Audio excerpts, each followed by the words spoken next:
لہٰذا اس کو معمولی چیز نہ سمجھا جائے. چھوٹی خیرات کو غریب آدمی بہت بڑا سمجھ کے اللہ کی رحمت پر بھروسہ کرتے ہوئے پورے اعتماد کے ساتھ اللہ کی راہ میں خرچ کرے، انشاءاللہ وہ جہنم اور اس بندے کے درمیان آڑ بنے گی. ایک حدیث میں آتا ہے، اما عائشہ صدیقہ رضی اللہ تعالیٰ عنہا فرماتی ہیں کہ دخلت امرأۃ معها ابنتان لها تسأل، فرماتی ہیں کہ میرے گھر میں ایک عورت آئی جس کے ساتھ چھوٹی چھوٹی 2 بچیاں تھیں. فلم تجد عندی شیئا غیر تمرۃ، میرے پاس اس کو دینے کے لیے ایک کھجور کے سوا کچھ نہ تھا. میں نے اسے کھجور دے دی. اس میں دیکھیے سخیوں کی سخاوت بھی دیکھی، جو کچھ تھا دے دیا. آگے اس عورت کا رویہ دیکھیے، تو فآتیتها ایاها، میں نے جب وہ کھجور اسے دی، فقسمتها بین ابنتیها، اس نے ایک کھجور کو اپنی دونوں بیٹیوں میں آدھی آدھی تقسیم کر کے ان کو کھلا دیا. ولم تاکل منها، اور اس عورت نے خود کچھ نہیں کھایا، بیٹیوں کو دے دی. ثم قامت فخرجت، بیٹھ کے کھا کے کھڑی ہو گئی اور چلی گئی. فدخل النبی صلی اللہ علیہ وآلہ وسلم علینا فاخبرته، نبی کریم صلی اللہ علیہ وسلم تشریف لائے، میں نے آپ صلی اللہ علیہ وسلم کو یہ بات عرض کی. فقال، آپ صلی اللہ علیہ وسلم نے ارشاد فرمایا، من ابتلی من هذه البنات بشیء کن له سترا من النار، جو بندہ بھی ان بیٹیوں کے ذریعے سے کسی حد تک بھی آزمایا گیا، یہ بیٹیاں اس کے لیے جہنم کے سامنے ستر بن جائیں گی، آڑ بن جائیں گی، رکاوٹ بن جائے گی. بیٹیوں کی پرورش، اللہ تعالی جو بھی بندہ بیٹیوں کی پرورش کرتا ہے اس بندے کو جہنم سے بیٹیوں کی پرورش کی برکت سے بچائے گا.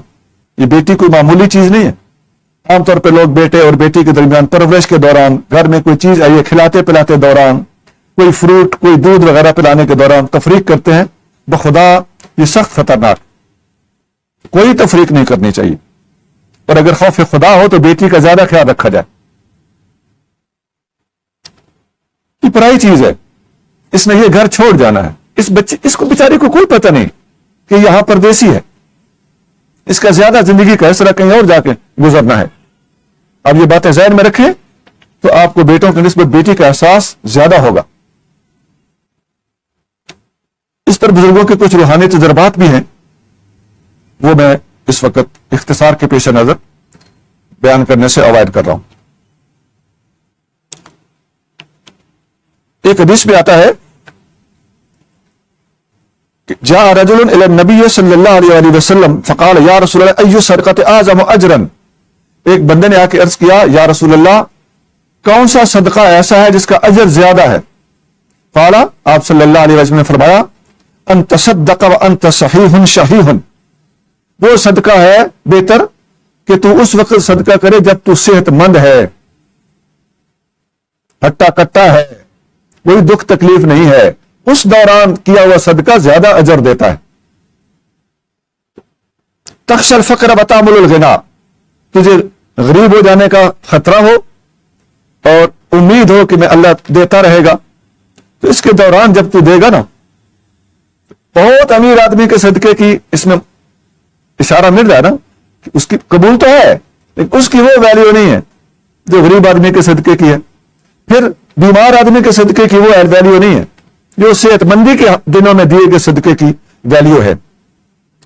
تو بلا تمہل حتی اذا بلغت الحلقوم، اس وقت تک مت ڈھیلا رہ، مت انتظار کر کہ جب تیری جان یہاں آ جائے اس وقت تو کہ قل تو لفلان قضا ولفلان قضا وقد کان لفلان، اس وقت تو کہ اتنا فلاں کو دے دو، اتنا فلاں کو دے دو، یہ تو فلاں کا پہلے ہی ہو چکا ہے، تیرے ہاتھ سے نکل رہا ہے، تو دنیا سے جانے والا ہے، اب تیری سخاوتیں کس کام کی. تو اللہ تعالیٰ قبول فرما لے الگ بات ہے، لیکن لطف تو تب ہے کہ تو صحت مندی کے دنوں میں اللہ کی راہ میں خرچ کرے.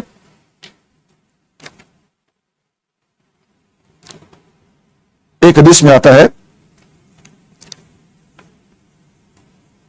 نبی کریم صلی اللہ علیہ وآلہ وسلم نے ارشاد فرمایا، ابدا بمن تعول، شروع کر ان سے جو تیرے ماتحت ہیں، اپنے گھر والوں سے شروع کر اپنی بیوی کو کھلانا صدقہ ہے، اپنی اولاد کو کھلانا صدقہ ہے. اس کو معمولی نہ سمجھیں. جو صدقات نافلہ ہوتے ہیں نا، یہ زکوٰۃ کے صدقہ یہاں مراد نہیں ہے. بیوی اور بچوں کو کھلانا یہ صدقات نافلہ جب دوسروں کو دیتے ہیں، یہ گھر والوں سے بچا ہوا دیا جائے دوسروں کو.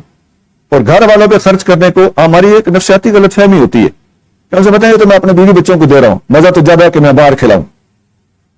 اس موضوع پر آپ نے کئی موضوع اور بنائی ہوئی باتیں بھی سنی ہوں گی لوگوں نے، جو بنائی ہوئی ہیں منتوں کے حوالے سے، روزے رکھنے کے حوالے سے، اور سارا اٹھا کے بچوں کو، شہزادوں کو کھلانے کی بجائے مانگنے والے کو یا مانگنے والے کو دے دیا. اس قسم کی ساری باتیں یہ جو شریعت جانتے ہیں ان کو پتا ہوتا ہے کہ ان باتوں میں درایتاً کتنی جان موجود ہے. ایک حدیث میں آتا ہے، نبی کریم صلی اللہ علیہ وآلہ وسلم نے فرمایا، الجد العلیٰ خیر من الجد السفلیٰ، اوپر والا ہاتھ نیچے والے ہاتھ سے بہتر ہے. اور اوپر والا ہاتھ کون سا ہے؟ جو دینے والا ہاتھ ہے. نیچے والا ہاتھ کون سا ہے؟ جو مانگنے والا ہاتھ ہے. تو اس میں خیرات مانگنے کے لیے ہاتھ پھیلانے کی اشارتاً اور نہایت حکیمانہ طریقے سے حوصلہ شکنی کی گئی ہے، اور اوپر والا ہاتھ سپیریئر قرار دے کر خیرات دینے والے کی حوصلہ افزائی کی گئی. ایک حدیث میں آتا ہے، حضرت اسماء بنت ابی بکر رضی اللہ تعالی عنہا ارشاد فرماتی ہیں کہ مجھے نبی کریم صلی اللہ علیہ وسلم نے ارشاد فرمایا، پرٹیکولرلی ان کو کیا فرمایا؟ لا تو کی فیو کی علیک، فیو کا علیک، فیو کی اللہ علیک بھی پڑھا جا سکتا ہے، فیو کا علیک بھی پڑھا جا سکتا ہے کہ ناپ ناپ کے، کچھ کچھ کے نہ دیا کر، ورنہ تجھے بھی ناپ ناپ کے دیا جائے گا. ہاتھ کھلا رکھا کر. تو اسی طرح ایک اور حدیث میں آتا ہے کہ اللہ تعالیٰ فرماتا ہے، حدیث قدسی ہے، جب نہ آدم انفق علیک، اے آدم کے بیٹے خرچ کر، میں تجھ پہ خرچ کروں گا. تو سخی پہ اللہ تعالیٰ خرچ کرتا ہے، اور واقعی ایسا ہے، ہم نے بہت آزمایا. جتنا دیتے ہیں اس سے زیادہ آ جاتا ہے، اور جب روک رکھتے ہیں تو نہیں آتا کہ ابھی پہلا ہے نا اسے تو ختم کر لیں. دینے والوں کو اللہ دیتا ہے. اب چھوٹی چھوٹی باتیں ہوتی ہیں، اس کو نہ دو، یہ حقدار ہے، یہ نہ حقدار ہے، یہ ہے، یہ وہ ہے. ٹھیک ہے، یہ باتیں کسی حد تک کنسیڈریبل ہوتی ہیں، لیکن سچ یہ ہے، حضور غوث پاک رضی اللہ تعالیٰ عنہ فرماتے ہیں کہ اس پر بھی خرچ کر جو حقدار ہے، اور اس پر بھی خرچ کر جو حقدار نہیں ہے، تاکہ اللہ تجھے وہ بھی دے جس کا تو حقدار ہے، اور تجھے اللہ تعالیٰ وہ بھی دے جس کا تو حقدار نہیں ہے. ہم بھی تو حقدار نہیں ہوتے، اللہ کی بارگاہ میں دستے سوال دراز کر کے بیٹھے ہوتے ہیں. تو ہمیں اگر اللہ تعالیٰ نے ہماری وہ جائزہ لینا شروع کر دیا، ہماری میجرمنٹ شروع ہو گئی، ہمیں ہمارا ٹیسٹ شروع ہو گیا، تو ہم کہاں جائیں گے؟ اسی لیے آقا صلی اللہ علیہ وسلم فرماتے ہیں کہ آت السائلہ، مانگنے والے کو دے دو، ولو جاء علی فرسن، خواہ گھوڑے پہ چڑھ کے آیا. گھوڑا اس زمانے میں تھا، تو آج کل آپ سمجھ سکتے ہیں کہ خواہ کار پہ چڑھ کے آیا ہو. اللہ کا نام تمہارے سامنے رکھ رہا ہے، اللہ کے نام پہ دے دو تو تم دے دو. یہ الگ بات ہے کہ ان لوگوں کو تعلیم دی گئی، اسلام نے ان لوگوں کو بھی تعلیم دی ہے. یہ عادت اچھی نہیں ہے، لیکن دینے والے کو فرمایا گیا کہ تو دے دیا کر، وہ جانے اور ہم جانے.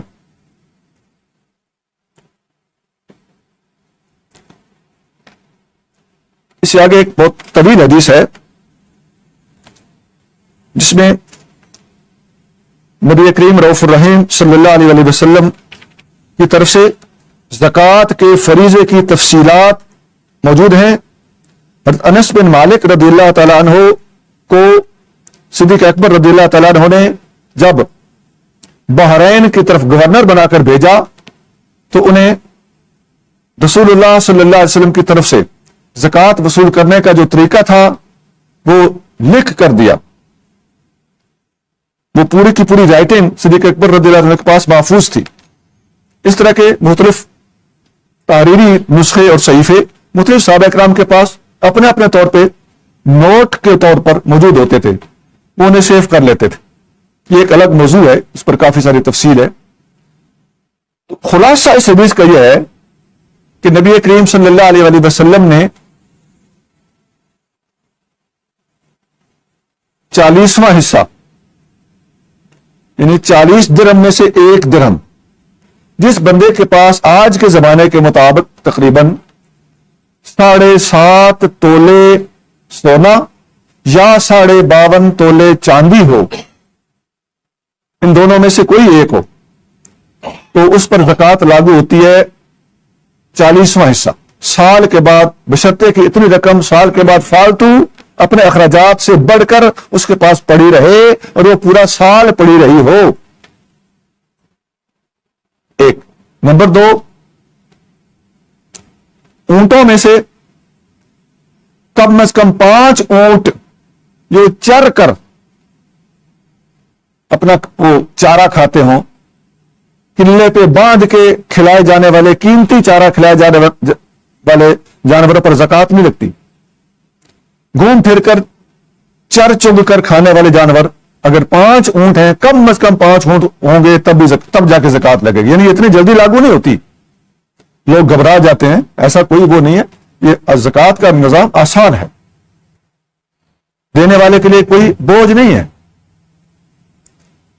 اور اس سے زکوٰۃ کا معنی ہوتا ہے پاک کرنا، رزق پاک ہو جائے گا، آپ کے جمع شدہ رزق کے ہاؤس کی ڈریننگ ہوتی رہتی ہے اور اس میں سے بدبو ختم ہو جاتی ہے، وہ پیوریفائی ہو جاتا ہے، اسی لیے اس کو زکوٰۃ کہتے ہیں۔ زکوٰۃ کا معنی ہے پاک کرنا۔ اور کم از کم 30 گائے یا بھینس ان پر زکوٰۃ لگتی ہے، وہ بھی ایسے جو چر چگ کے کھاتے ہوں، گھر میں باندھ کر قیمتی چارہ نہ کھاتے ہوں۔ تو یہ اس خط کا خلاصہ ہے، اگرچہ وہ خط بہت طویل ہے، میں نے ان شارٹ آپ کی خدمت میں رکھ دیا۔ اس کے بعد ایک حدیث میں آتا ہے ان ابی ہریرہ رضی اللہ تعالیٰ عنہ قال النبی صلی اللہ علیہ وسلم لیس علی المسلم فی فرسہ وغلامہ صدقۃ، کہ مسلمان کے گھوڑے، وہ جو سواری کا گھوڑا ہے، اور اس کے نوکر، خادم، غلام، اس زمانے میں خریدے ہوئے غلام ہوتے تھے، ان پر صدقہ نہیں ہے، یعنی ان پر زکوٰۃ لاگو نہیں ہوتی۔ تو یہ بھی بہت بڑی سہولت ہے۔ تو اس زمانے میں گھوڑا ہوتا تھا، آج کل کار ہے، موٹر سائیکل ہے، سائیکل ہے، آپ کی سواری ہے، اس پر زکوٰۃ لاگو نہیں ہوتی۔ تو جنرلی یہ لوگ پوچھتے بھی ہیں اس قسم کے سوالات۔ ایک حدیث میں آتا ہے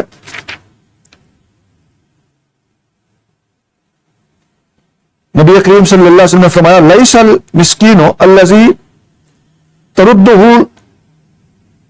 الاکلۃ والاکلتان، مسکین وہ نہیں ہے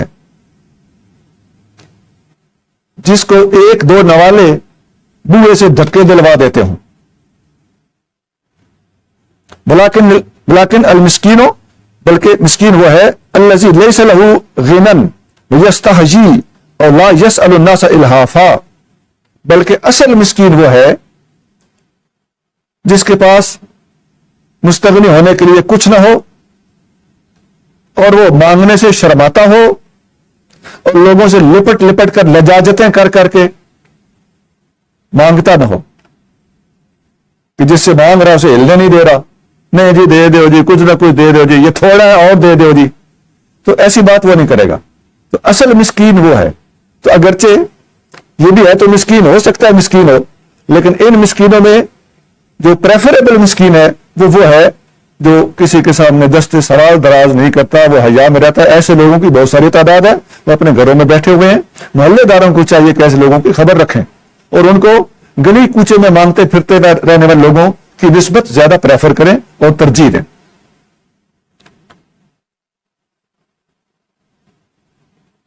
ایک حدیث میں آتا ہے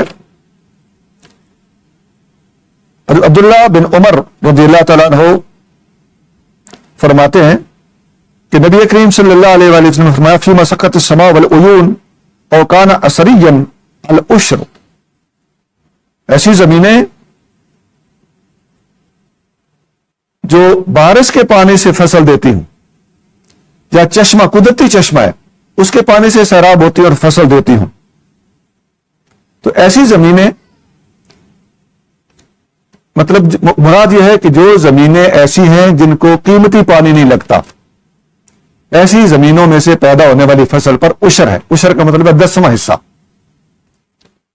وما سقیا بالندح نصف العشر. اور ایسی زمینیں جو نادح یعنی دھویا ہوا پانی، قیمتی پانی پی کر فصل دیتی ہوں، ان پر نصف عشر ہے، یعنی 20واں حصہ. تو یہ فصلوں کے حوالے سے الگ چیپٹر بھی ہے اور الگ حدیثیں بھی موجود ہیں کہ ان میں عشر اور نصف عشر، یہ دو طرح کی زکوٰۃ ہوتی. ایک حدیث میں آتا ہے کہ نبی کریم صلی اللہ علیہ وآلہ وسلم نے اپنے آل مبارک پر، اپنے اولاد امجاد پر صدقہ حرام قرار دیا. یہ تفصیلی باتیں ہیں، لیکن خلاصہ یہ ہے کہ ہاشمیوں پر صدقہ منع ہے. یہ زکوٰۃ نہیں لے سکتے، ان کو زکوٰۃ نہیں دی جاتی. ہاشمی 5 خاندان ہیں.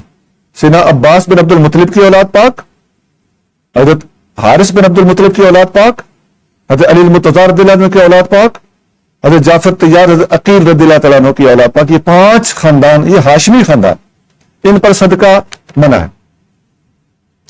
تو اس سلسلے میں ایک حدیث آپ کو سنانا لگاؤں. 1485 حدیث نمبر ہے کہ ایک دفعہ نبی کریم صلی اللہ علیہ وآلہ وسلم کے سامنے سیدنا حسن رضی اللہ تعالیٰ عنہ نے اپنے منہ مبارک میں صدقے کی ایک کھجور ڈال لی. تو نبی کریم صلی اللہ علیہ وآلہ وسلم نے انگلی مبارک ڈال کر ان کے گلے میں سے وہ نکال لی، اور آپ صلی اللہ علیہ وسلم نے فرمایا کہ اما علمت ان آل محمد لا یاکلون صدقہ. بیٹا آپ کو پتہ نہیں کہ محمد کریم صلی اللہ علیہ وسلم کی آل صدقہ نہیں کھاتے؟ تو صدقہ منع ہے. یہ ہمارے نبی کریم صلی اللہ علیہ وسلم کی عظمت کا بے شمار ثبوتوں میں سے ایک اور ثبوت ہے کہ ایسی ہستی جو اپنی اولاد کے لیے جمع نہیں کرتے رہے، اپنی شہزادیوں کے لیے، اپنے شہزادوں کے لیے، اپنے نواسوں کے لیے، اپنے پیچھے، آقا صلی اللہ علیہ وسلم نے اپنی میراث تک تقسیم کرنے سے منع فرما دیا اور صدقہ تک ان ہستیوں کو کھلانے سے منع فرما دیا. اور اللہ کی قسم یہ دونوں باتیں دنیا کے اندر اتنی عظیم باتیں ہیں کہ اسلام کا سر فخر کے ساتھ حضور نے بلند کر دیا.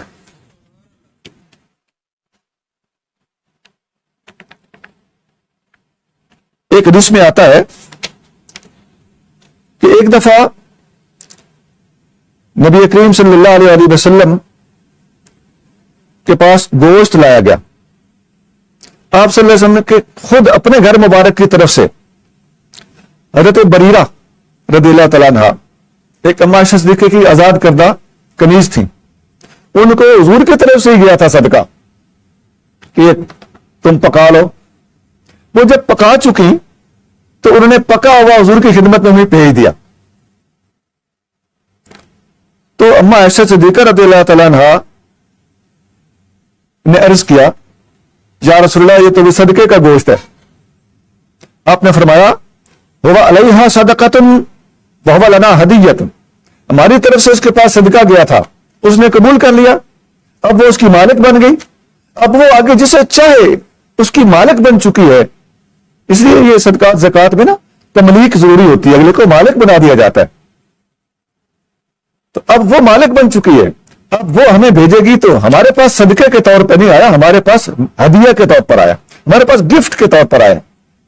دیکھیں کتنی باریک تعلیمات ہیں اور کتنی سمجھ میں آنے والی باتیں، اپیلنگ باتیں.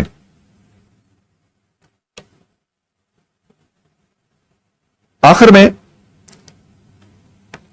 فطرانے کے بارے میں ایک حدیث پیش کر دیتا ہوں، اور یہ اس چیپٹر کی آخری حدیث ہے.